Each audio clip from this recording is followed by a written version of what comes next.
বাংলায় জগদ্ধাত্রী পূজার সূচনা করেছিলেন নদিয়ার রাজা কৃষ্ণচন্দ্র।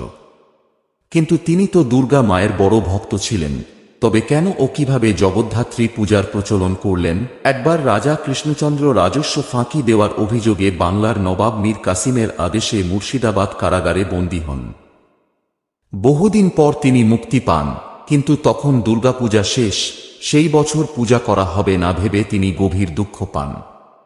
পরের দিন রাতে ঘুমের মধ্যে রাজা স্বপ্নে দেখতে পান এক অপূর্ব দেবী, তৃণজনী, চতুর্ভুজা, সাদা সিংহবাহিনী মা। তিনি বলেন, দুর্গাপূজার ঠিক 1 মাস পরে, কার্তিক মাসের শুক্লা নবমীতে আমার এই রূপের পূজা করো। ঘুম ভেঙেই রাজা উপলব্ধি করেন মা জগদ্ধাত্রী স্বপ্নাদেশ দিয়েছেন। এরপর সেই স্বপ্ন অনুযায়ী কৃষ্ণনগর রাজবাড়িতে তিনি প্রথম জগদ্ধাত্রী পূজার প্রচলন করেন এবং সেখান থেকেই বাংলার ঘরে ঘরে এই পূজা ছড়িয়ে পড়ে।